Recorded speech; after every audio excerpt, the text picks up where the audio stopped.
So ఇక్కడ మనది Rahul Gandhi vote చోరీ, ఈవీఎం చోరీ అది ఇది అంటారు. మన రోజులో 90 కోట్ల మంది ఓటేస్తే ఒకటే రోజులో రిజల్ట్ వచ్చేస్తుంది మన దగ్గర. ఓకే, ఎనీవే ఇప్పుడు మినసోటాలో ఒక కేసు ఉండే. అంటే వీళ్ళు ఏం చేస్తారు, కొంత దూరం ఉన్న మిలిటరీ వాళ్ళు ఉంటారు, మన దగ్గర పోస్టల్ బ్యాలెట్ అంటారు దాన్ని. వాళ్ళకి బ్యాలెట్ పంపిస్తారు, కానీ వాళ్ళు ఎక్కడో గల్ఫ్లో ఉంటారు, ఎక్కడ ఉంటారు, వాళ్ళు ఓటేసి ఎన్వెలప్ పంపిస్తారు. ఏ డిస్ట్రిక్ట్లో ఓట్ వేస్తారు ఎక్కడ వాళ్ళకి అక్కడ పంపిస్తారు. వాళ్ళు టైం పడుతుంది. ప్రెసిడెంట్ ట్రంప్ ఏమంటున్నారు, మీరు ఏ రోజు కౌంటింగ్ చేస్తున్నా ఆ రోజు అయిపోయింది, మళ్ళీ అక్కడి నుంచి రావాల్సిన బ్యాలెట్ రాకూడదు, తీసుకోకూడదు అని చెప్పి కేసు ఉంది. ఆ కేసు నిన్న సుప్రీంకోర్టు నిర్ణయం ఇచ్చారు, no you can take it. ఆ రోజు వాళ్ళు అక్కడ ఉన్న అక్కడ ఓటు వేసారంటే ఎన్ని రోజులు తీసుకున్నా కానీ అది కౌంటింగ్ చేయాల్సింది. మీరు ఇంతకుముందు చేయాలన్నాడా ట్రంప్ ఆపరని ట్రై చేశారు. సో ఇప్పుడు అది కాదు, now it light B accounted for. ఆయనకు అదే భయం ఉండే లాస్ట్ టైం. సో ఈ ప్రాబ్లంలోనే వాసుదేవన్ గారు ఇంకా ముందుకెళ్తూ ప్రెసిడెంట్ ట్రంప్కి ఇట్లాంటి చాలా చిన్న ప్రాబ్లమ్స్ చాలా రాబోతుంది. లీగల్గా ఆయనకి చాలా ప్రాబ్లమ్స్ ఉన్నాయి. ఇప్పుడు టారిఫ్ల గురించి మనం చూసాం. ఓకే, ఇప్పుడు టారిఫ్ ఏం చేయలేకపోతున్నారు. అమెరికన్ ఎకానమీ అయితే మొత్తం ఆల్మోస్ట్ టైల్ స్పిన్లో ఉంది. ఇప్పుడు ఇంకా ముందుకెళ్తే ఏం చేస్తారు వీళ్ళు, ఇది పెద్ద ప్రశ్న అనమాట ప్రెసిడెంట్ ట్రంప్కి. అమెరికన్ ఎకానమీలో ఇప్పుడు ఇన్ఫ్లేషన్ ఎక్కువ, కన్జంప్షన్ తక్కువ, అక్కడ ప్రజలు కష్టపడుతున్నారు దానికోసం, వాళ్ళ బిల్స్ ఎందుకంటే డీజిల్ రేట్స్ పెరిగింది కదా దానికోసం. మోర్ ఇంపార్టెంట్లీ వాసుదేవన్ గారు, వాళ్ళ స్ట్రాటజిక్ రిజర్వ్స్ పడిపోయింది. బహుశా మనది మాట్లాడలేదు ఇప్పుడు దగ్గర, ఇది 3 రోజుల ముందు వచ్చిన రిపోర్ట్. వాళ్ళ దగ్గర ఉన్న స్ట్రాటజిక్ రిజర్వ్స్ మన దగ్గర కూడా ఉంది చూడండి, స్ట్రాటజిక్ ఆయిల్ రిజర్వ్స్ అని ఉంటుంది. మన దగ్గర 63 రోజులది ఉంటుంది, మన రిఫైనరీలో ఇంకో 30 రోజులు స్టాక్ ఉంటుంది. మరి షిప్స్లో వస్తున్న షిప్స్లో ఇంకో 30 రోజులు ఉంటుంది. అంటే టోటలీ మీరు ఒక 4 నెలలను తీసుకోవచ్చు. 4 నెలల స్టాక్ మన దగ్గర ఉంది. అమెరికాలో ఉన్న స్టాక్ వీళ్ళు విత్డ్రా చేసుకున్నారు ఈ క్రైసిస్ టైంలో, చెప్పలేదు బయట ఎవరికి. విత్డ్రా చేసుకొని ఇప్పుడు ఇంకా 2 వారాలకి ఉన్న స్ట్రాటజిక్ ఆయిల్ రిజర్వ్సే వాళ్ళ దగ్గర ఉంది, 2 వారాలకి.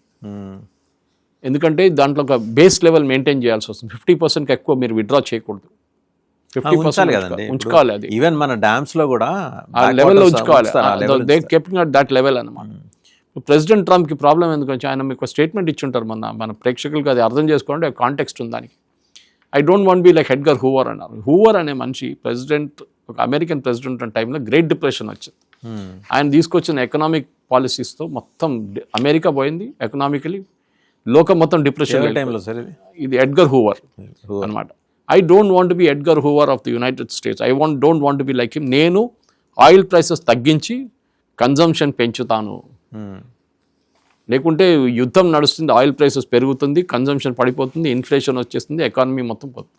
So I don't want be, దానికోసం నేను ఇది చేశాను, దానికోసం ఎంఓయూ సైన్ చేశాను నేను. మీరు అర్థం చేసుకోండి అని అమెరికన్ ప్రజలకి ఆ ఐడియా అమ్ముతున్నారు ఆయన.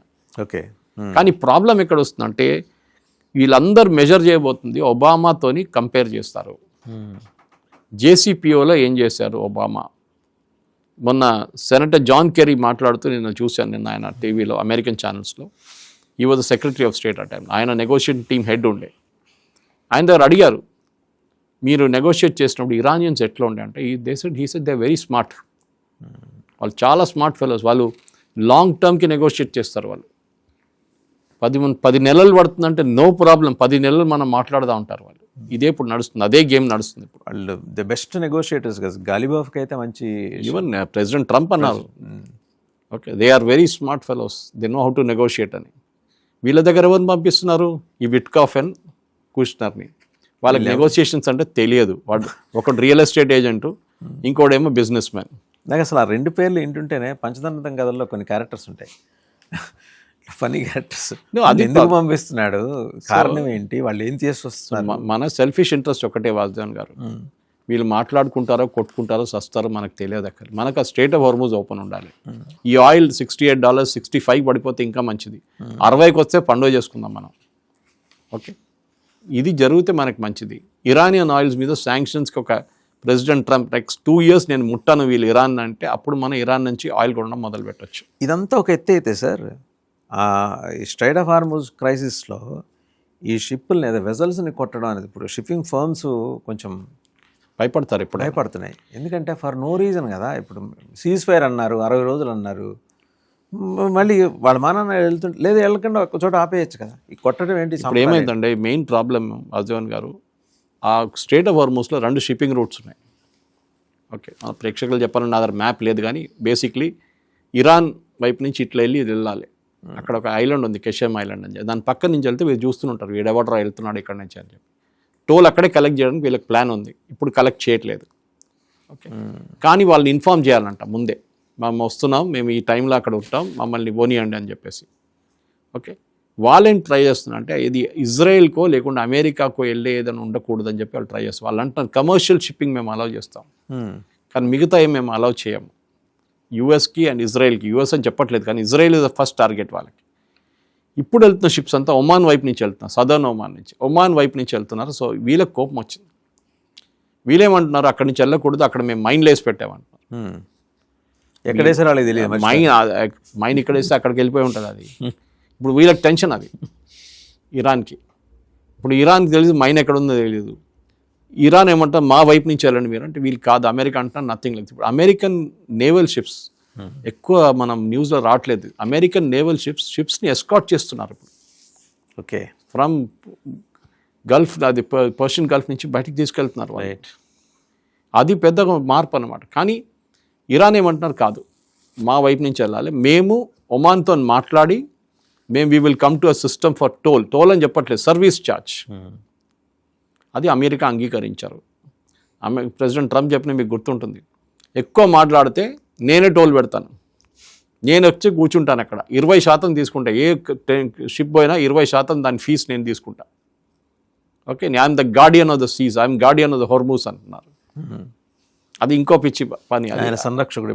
అది ఎవరు చేస్తారు, ఆయనకు కూడా ఐడియా లేదు, కొట్టేస్తాడు డైలాగ్ అంతే. ఇప్పుడు జరుగుతున్న దాంట్లో మనం జస్ట్ వెయిట్ చేద్దాం. మనం ఇప్పుడు యాజ్ వీ స్పీక్ ఖత్తర్లో మీటింగ్ ఇవాళ ఉంది, ఏం జరుగుతుందో చూద్దాం. టెక్నికల్ డిస్కషన్స్ ఉంది. ఆ టెక్నికల్ డిస్కషన్ ఏమో, కానీ ఇరాన్కి ఒకటే ఏముంది, ఖత్తర్ $6 బిలియన్ ఇస్తా అన్నారు, అది తీసుకుంటారు ఫస్ట్. దాని తర్వాత హోర్మూజ్ గురించి ఏమైనా డిసిషన్ అది చూసుకుంటారు. యురేనియం గురించి మాట్లాడరు, మిసైల్స్ గురించి మాట్లాడరు, ఏం మాట్లాడరు. రైట్ సార్, సురేష్ గారు, thank you very much. So చూసాం కదా, ఇదండి ట్రంప్ కథ. మనకి పంచతంత్రం అని కథలు ఉన్నాయి, మొత్తం 5 ఉంటాయి దాంట్లో. మిత్రలాభం, మిత్రభేదం, విగ్రహం, సంధి, అసంప్రేక్షకారిత్వం. 5 కూడా కొన్ని క్యారెక్టర్స్ ఉంటాయి, కరటక దమనకులని. అలా ఈయనకి 2 క్యారెక్టర్లు ఉన్నాయి. ఆయన అల్లుడు ఒక ఆయనను, జారెడ్ కుష్నర్ అండ్ విట్కాఫ్, ఈ రియల్ ఎస్టేట్ చేసుకునేవాళ్ళు. వీళ్ళకి ఏం సంబంధం, వీళ్ళని పంపిస్తున్నారు ఏదో గవర్నమెంట్ పోస్టింగ్ ఇచ్చి, వాళ్ళు మాట్లాడుకునే వీళ్ళకి అర్థం కాదు. అండ్ వీళ్ళు నెగోషియేటర్స్ కాదు బేసికల్గా. ఏదైనా రియల్ ఎస్టేట్ ప్రాజెక్టులకు సంబంధించి మాట్లాడమంటే మాట్లాడొస్తారు. వీళ్ళని పంపించి వీళ్ళ ద్వారా అక్కడ ఏదో దేబిరిచ్చి ఏదో పని అయిపోతుందని చెప్పించే ప్రయత్నం.